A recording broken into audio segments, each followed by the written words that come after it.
morning, youth leaders. Good How are you? How are you? How are you? Good. All right. Okay. By the way, I'm Toastmaster Ken, and I'm from the Philippines originally, and I'm teaching here in KFUPM University Schools. And I'm here basically to talk about body language. Now, as you know, I believe you already know how to craft speeches. And right now, this is the time for you to hone your body when it comes to speaking, especially when it comes to the Toastmaster stage. Now, I've been a Toastmaster for 10 years now, 1 decade. It's been a long time indeed. I started when I was in college, so you're very fortunate guys that you're starting at a very early age because you have all the chances to grow as a Toastmaster. Now, this will be for 30 minutes only, and we'll be having some activities if the time would allow. And later on, we're going to have, I'm not sure, I don't have a clicker. Do you have a clicker? Oh, I think no. All right, okay, anyway. So, all right. Now, do you believe in the saying, a picture is worth 1,000 words? Yes. Yes, it's a cliche. A lot of people talk about it. A lot of people tell you something about it when it comes to body language. But would it be nice, all right? Would it be nice if rather than a picture, you would have what we call a visualization? What's the difference of a picture, a mere picture, and a visualization? Well, that is what we are doing in Toastmasters, and almost all public speakers do it. When you say visualization, the use of movements. Well, are you familiar of infographics? Right? Infographics, it's something about, it talks about a very academic thing, in a very academic context, and then they will try to make it simple, they will try to make it compact, they will try to make everything move and interesting. And that is what Toastmasters International aims for.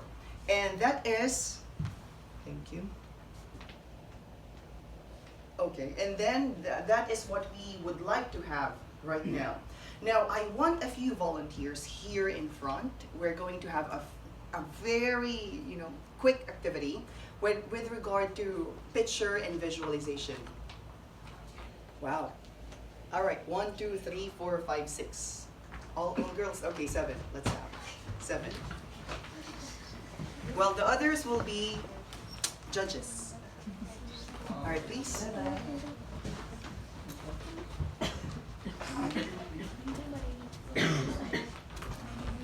All right, so we only have 30 minutes, so we have to make it quick. All right, this is what you call paint me a picture. I'm not sure if you're familiar with it, but then when you say paint me a picture, it's a little game. I'm going to ask you to show us what you imagine when you have this specific scenario. All right, so if I say it's going to be a wedding, so you have to act out different actors in one story. All right, okay. Now, are you ready? Ready? Okay, now paint me a picture of a classroom with a strict teacher. I'm going to give you 15 seconds. Go.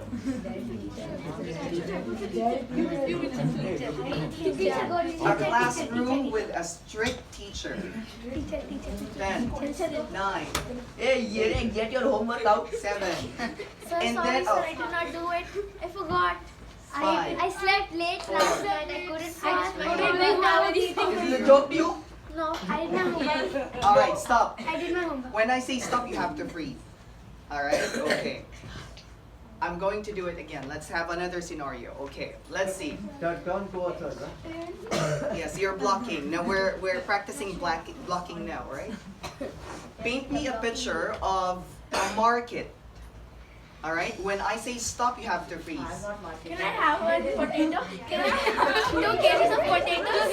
1 flour, 1 kg of peas, 1 kg of carrot, 1 please. 7, 6, Take 5, 2 here, take 2 here, take 2 4, here, 500 real. 3, 2, 1.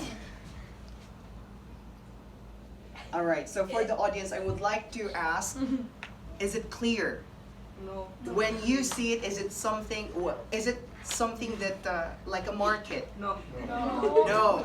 So that means you're not successful. Let's have another one. All right.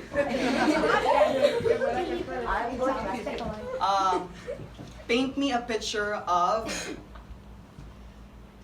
paint me a picture of a concert. All right. 5, I'm not saying that. Don't not. 10, 9, 8, 7, 6, 5, 4, 3, 2, Justin 1. Bieber. Does it look like a concert? Yes. Yes. Yes. All right, let's have the last one. Paint me a picture. Paint me a picture of a classroom with someone who farted. 5, 4, 3, 2, 1, go. It's Rahul. 8, 7, 6, 5, 4, 3, 2, 1. Stop. Is it clear? Yes. Yes. Is it? Yes. If you see something like this, would you have an idea where they are? Yes. Yeah. You do? Yes. All right, okay. Now, if the audience are pleased, then that's better. Thank you so much, guys.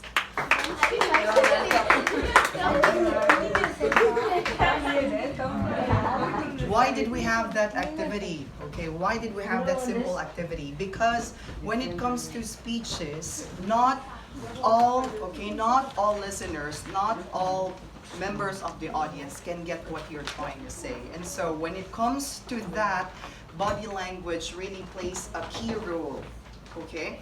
Now, some people said, yeah, there's something wrong. Something smells bad. But then, where are you? You could be in a dumpster. You could be somewhere, you could be in the market. But then how would I know that you're in the classroom? There should have been people sitting. Because if someone parted, in reality, you will not all stand and you will not all point like that. Am I correct? Would you do that? I mean, he's the one who parted. Would you tell that in front of the teacher?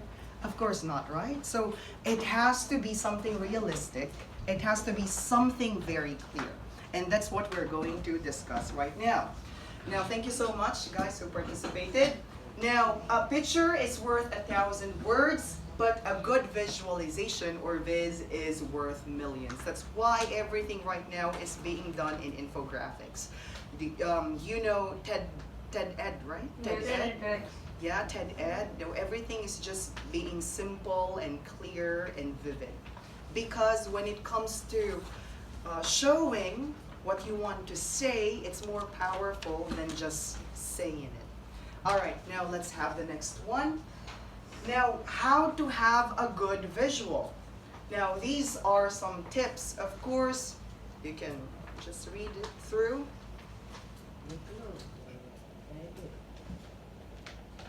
For good visuals, what we would like to have is, of course, to have what we call a recall.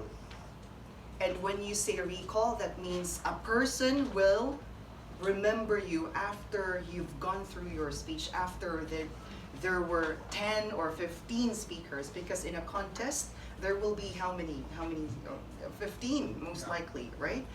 If you're number 1, would it be good? If you're number 6, would it be good? If you're number 15, how would you be able to become an outstanding speaker and win the contest? Now, there is what we call in science law of primacy and recency, wherein people who go first and people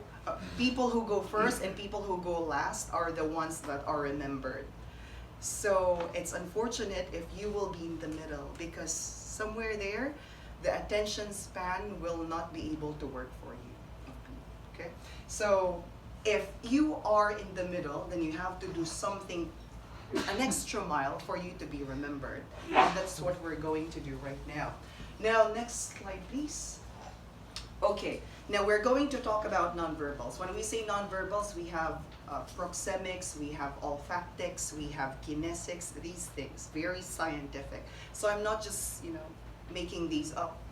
These are all based in science, and well, a lot of public speakers do this as well. Now, as you can see, 1, 2, 3, 4, 5, 6. We have 6, but then there are more. But then these are the most important things, and we're going to do. We're going to have a few activities, and then we're going to discuss one by one. Starting with kinesics. Now, what is kinesics? It talks about facial expression, body movements, body posture, hand gestures, and eye contact. Okay, it's gesture. It's not gesture, as what we say. All right. Now let's have it. Now let's have the next one. Now when you say kinesics, that means it is your total package. All right? So on how you move on the stage. Now let's have facial expressions first. And the tips that I'm going to give you are my own, well, a lot of public speakers do it, but then I've already proven it. Something that is really effective. Now for facial expressions, do you need to really frown when it's sad? Do you really need to cry? Do you really need to something like to become crazy when you feel happy on stage? Now, when it comes to stage performance, they say that you have to act at least 20% of what you are acting in normal life. So it's not overacting, but rather, just hyping up everything. For 20%, if you somehow exceed to 20%, that's already overacting. Okay, and as much as possible, we don't want someone crying on stage. We don't want someone, doing crazy stuff here on stage, because it has to look as natural as possible. All right, so let's have facial expressions. Now, I want you to do, okay, I want you to imbibe this emotion, and I would like to see your faces, okay? Angry, go.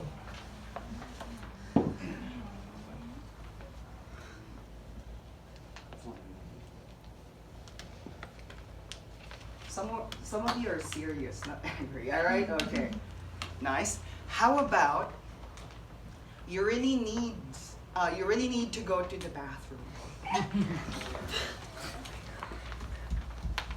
That's what my student is doing here at UPN. Oh.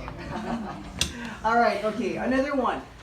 What if you saw something really disgusting?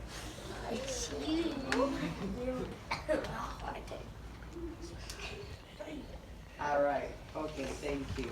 Now, as much as possible, you do not need to, overreact when it comes to that, okay? Now, I saw some potential, potential examples here. I want to mention you. What's your name? The girl one. The girl. Yes. Yes, she really has nice facial expressions. All right, so could you stand and then show us how to become happy?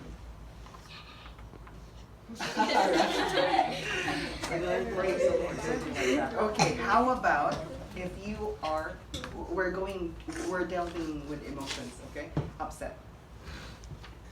Do you do that? Do you do that? No, all right. Can you do that on stage? No, I mean, can you do that on stage later on? If you're going to deliver later.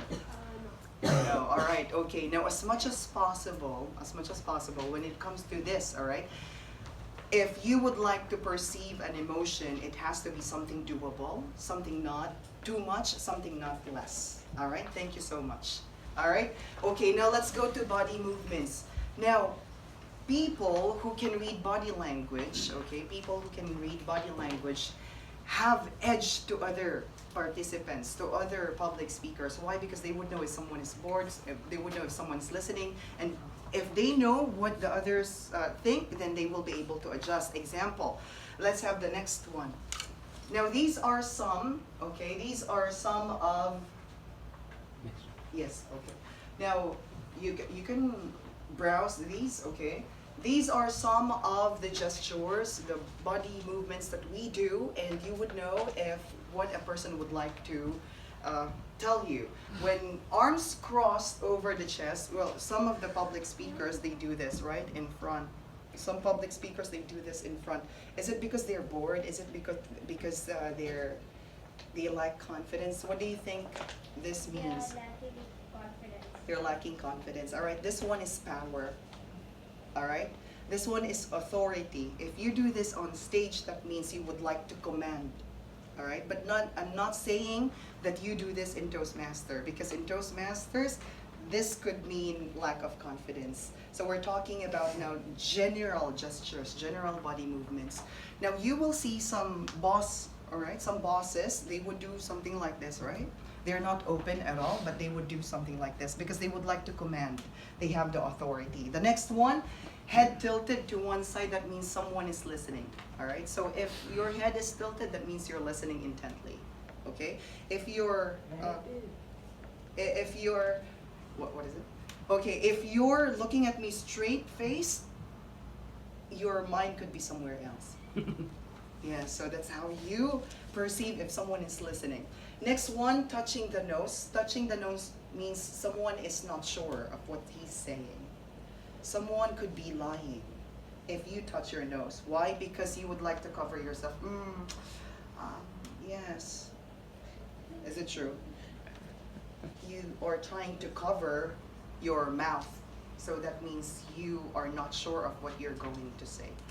Okay, next, rubbing hands together briskly. This one could be excitement or you're nervous. All right? So we don't do that in Toastmasters unless the situation really needs it. Okay, next, placing the tips of the fingers together. This one is also command. So if you would like people to focus on you, you have to do this. Why? It means you're not giving away the energy to people, but rather you're trying to recycle the energy, the chakra. So it just go inside you. So if you're doing this, that means you're conserving your energy and you would like to be someone in command in the room. Now next, locked ankles. Locked ankles, that means you are nervous, you're not confident at all, or you would like to go to the bathroom. Right? So please do not do this. Please do not do this when you're on stage. Standing up, shoulders back. Okay, not too much though. Not too much, all right? Especially for the girls, okay? Because it could be something suggestive, all right? Especially if you're blessed with something.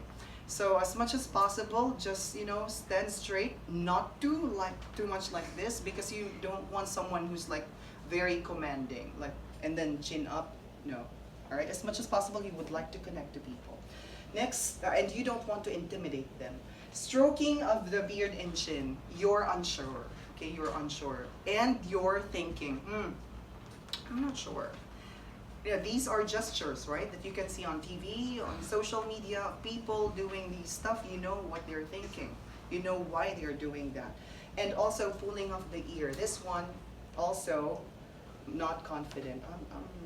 Or pulling the hair. For girls, like this. Okay, they're not crazy, boys. They're not crazy, but they're just not sure. And sometimes they are bored, okay? These are the meanings, the possible meanings of these body gestures. Let's have the next one, please. Now, when it comes to the next one, let's go for haptics. Okay. Let's have the Toastmaster setup. Now, when it comes to gesture, when it comes to body movements, if you're here on stage, if you're going to talk about something positive or something negative, you cannot stay in one place, all right? So if you're talking about a positive thing, you have to go to move forward. You have to step forward, okay?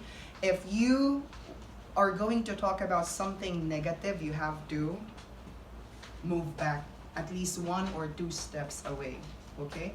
And then when you are going to change from one emotion to the other, example, you were very happy and then suddenly something happened, you have to pivot. That means you cannot stay on one stage, all right? So that means you have to change also.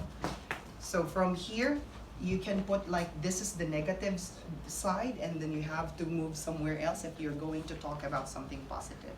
That's what we do in Toastmasters. Another one, when it comes to gestures, well, if you're going to talk about something positive, it should be waist up.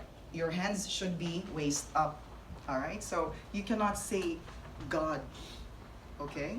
God, okay? Happy, you cannot say happy, all right? So everything positive should be waist up.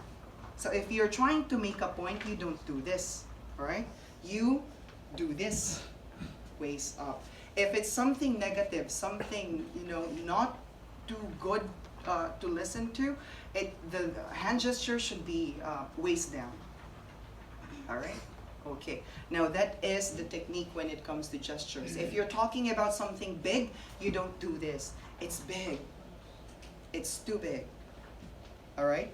Well, if it's big, you have to have a grand gesture, like open arms. If it's small, then you have to crunch a little. So that's what we do in Toastmasters. All right, now let's go to haptics. Now the power of hands. Your hands. Okay, we're not talking about gestures here now, but rather, are you going to touch someone, or how are you going to, touch some parts of the body? These are the things that you should never do, okay? Touching your private parts, like this part, unless this is like the heart thing, okay? Not this part, but rather put it somewhere here if you would like to reach for the heart.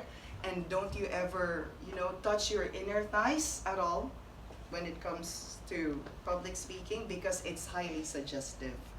Do not use, or do not also touch your butt as much as possible when you're on stage.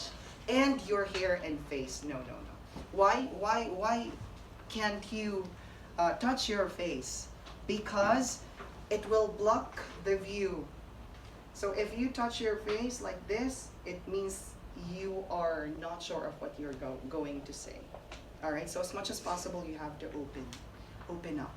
All right, now that's just about it when it comes to haptics. Are you allowed to touch someone when you're on stage? Are you allowed to touch someone? You cannot even go out of the stage, right? You cannot go down. And if you are in a public speaking setup outside Toastmasters, before you touch somebody, you have to ask for his or her permission. All right? Because some speakers, they just say, hey, no. All right? As much as possible, you have to ask that person, because we have different personalities, and maybe that person doesn't like to be touched. Yeah, something like that. So what is, well, in each case, there are different preferences. Example, for me, I don't want my face to be touched. I don't want. How about you? He doesn't want, she doesn't want to be touched at all. I'm not going to touch you. All right. Okay. Some people, they don't want their hair to be touched, right? And then some people, I hate it when people touch my ear. Like, I really furious. All right. So some people, they have different preferences. Okay. Okay. Now let's go to the next one. That's what you call haptics, the power of touch.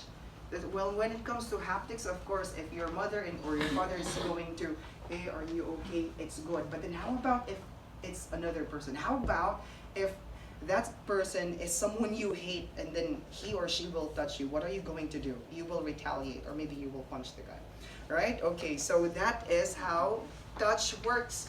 Now let's go for olfactics. Now, this is beyond Toastmasters. If you would like to have that aura, okay, a positive aura, you should have that smell that you really like. People think that they do perfume, or they use perfume for other people. No, it's for their own, actually.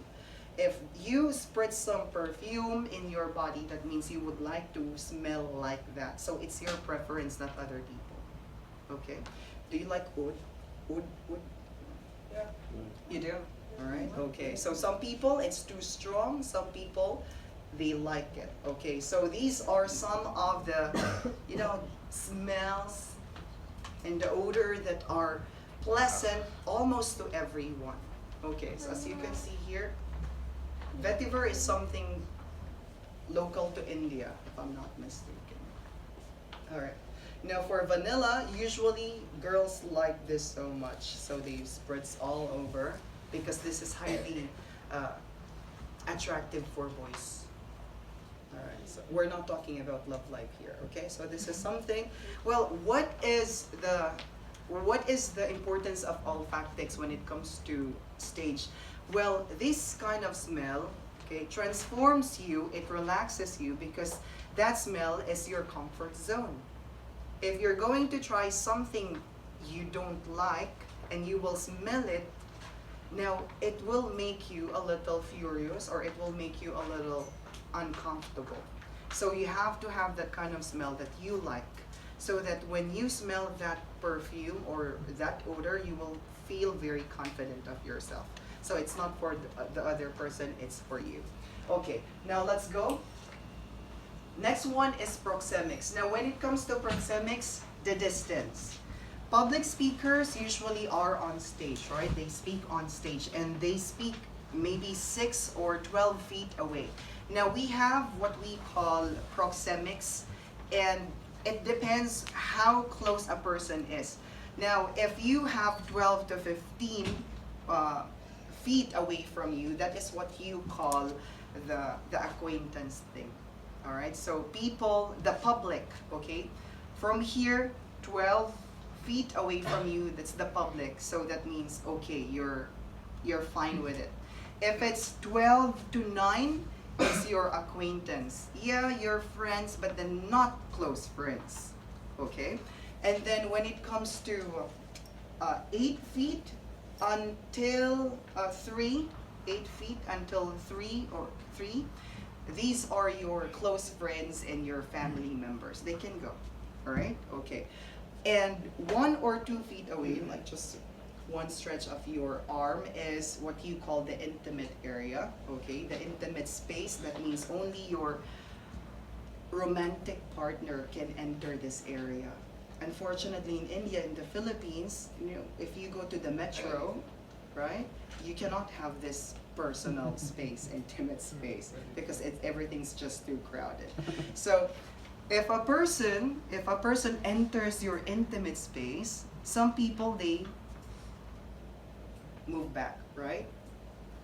Especially if that person doesn't want to be touched at all. Some people, they're just very close, especially Arabs. They say, hey, hey, hey, hey, hey, hey, hey, hey. Sometimes nose to nose. All right? Okay, it's okay. It depends on the culture, right? It depends on the culture. So if your culture is somehow okay with it, go on with it. But then if Westerners, they're not so touchy, right? Westerners. Americans say, hey, bro, things like that. But then people from Europe, no, not much. That's why they usually look unfriendly and they don't smile. That's why Europeans think of Americans as crazy, because they say, hey, how are you, good morning. Just like Arabs. I'm not saying Arabs are, all right, okay, but then, hey, Habibi, how are you, things like that. Even though they don't know each other, assalamu alaikum, things like that. But then in other cultures, it's not common, all right? Okay, now, hold on, so. Now, use different spots on stage. This is Toastmaster. Use different spots on stage for different scenarios. As what I've said earlier, if you're going to talk about different emotions, you have to set up a specific spot for that emotion. If you're happy, it should be only here. If you're angry, it should be somewhere on the stage. If it's something negative, it should just be here.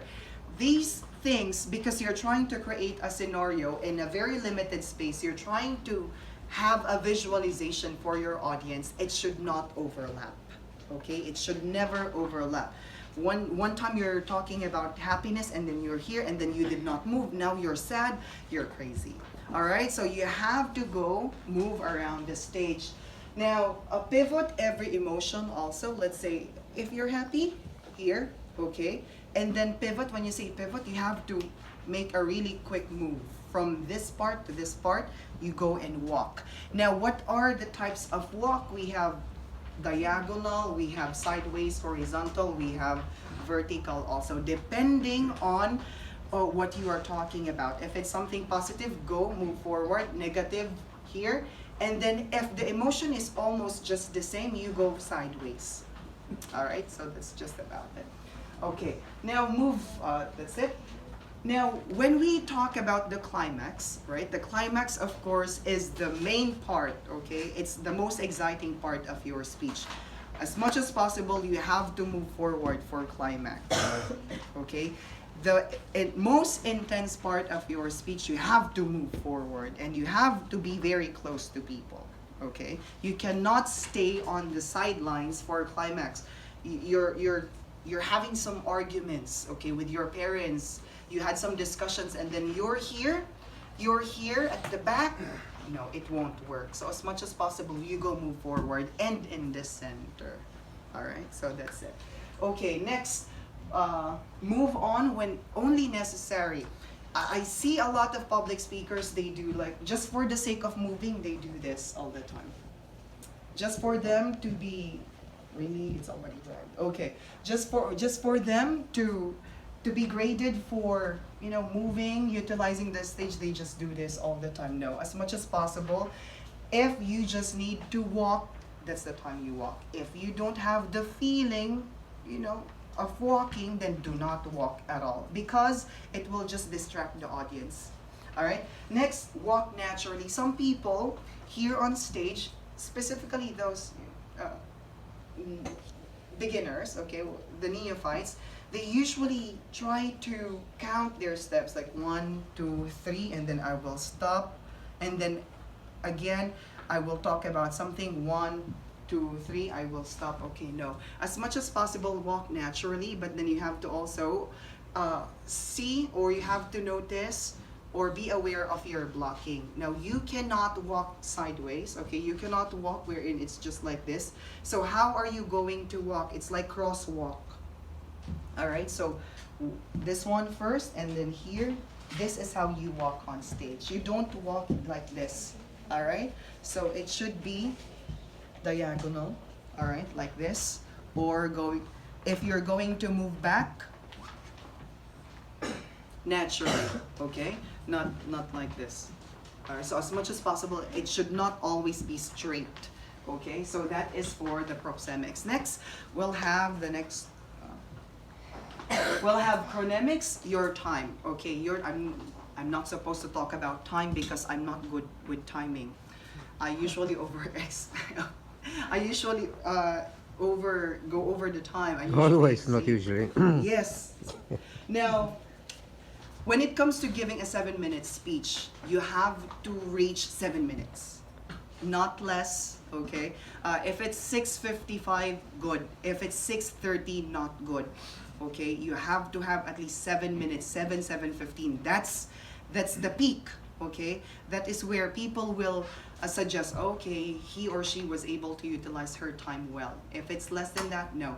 For table topics, 1 to 2 minutes, 2 minutes, no. 1 minute, no. 2 minutes, 2 to 15.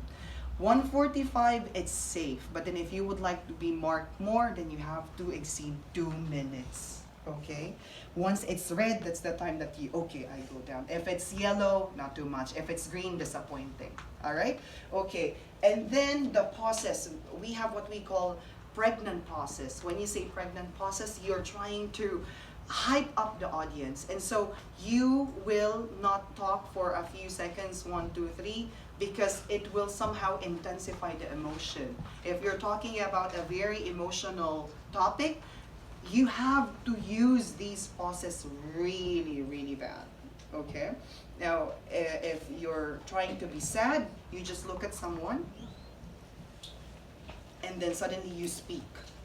That's how you connect. Some people, they think that all pauses are bad. That's why we have fillers and we have counters and we have, you know, the time. But then some pauses can really make a difference. So it depends. If it's a good pause or a bad pause, you have to know. Depends on the speech.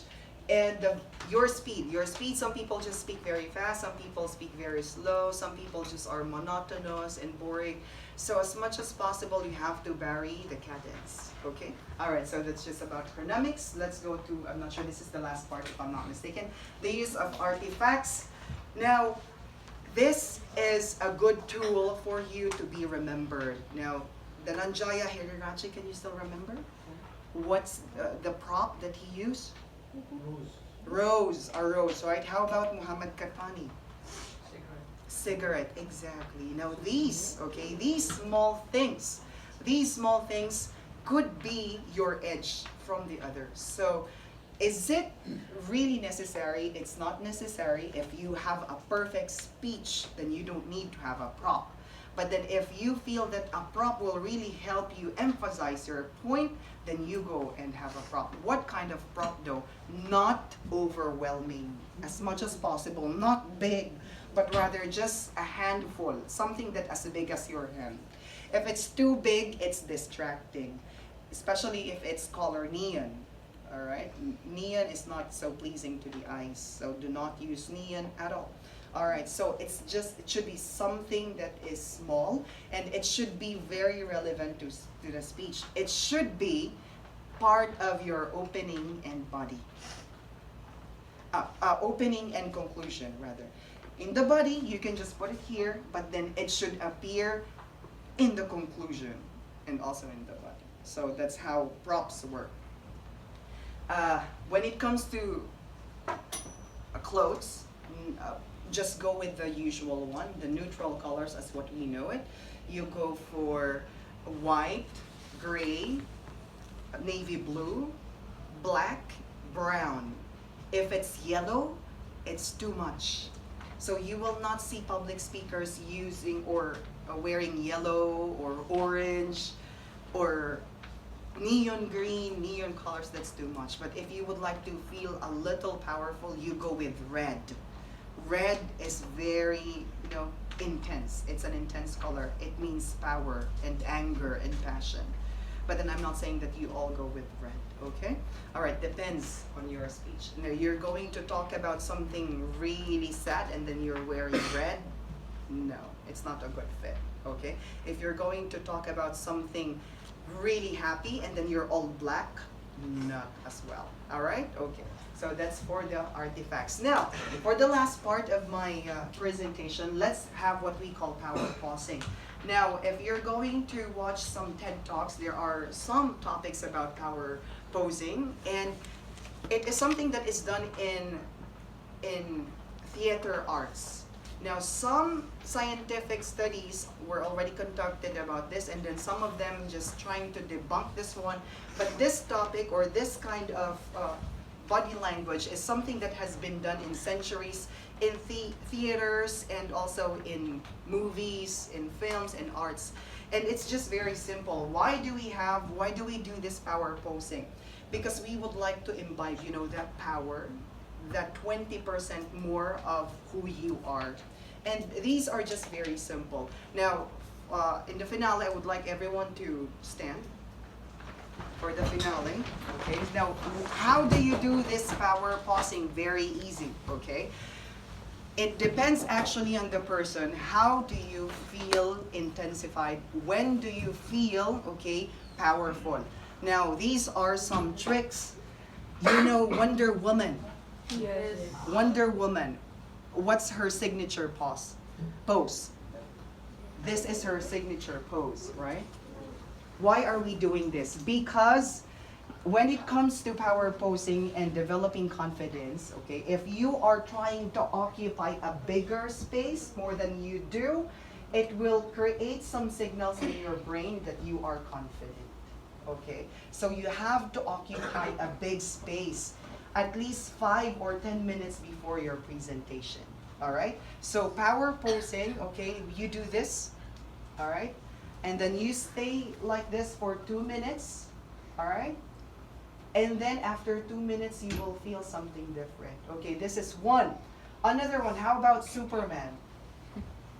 All right, okay, this is something silly, right? But, okay, I don't do this. Because it's something obvious. For a lot of people, and then you're doing this, you're crazy. All right, so usually I just do this. So I'm trying just to relax doing like this. But, okay, depends on you. If you feel more powerful being Superman, go. All right, okay, next, so you have to, of course, open your legs and then you go for that.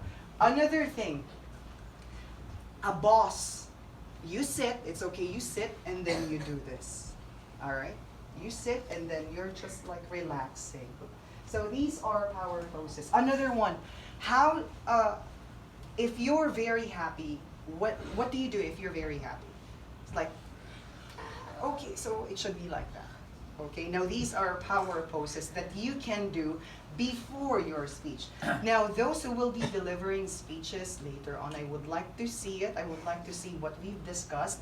And maybe before your speech, you can go, you can move back for 2 to 3 minutes to do some power posing. And then let's see later what's the effect of these, what we call power posing. Thank you so much, everyone.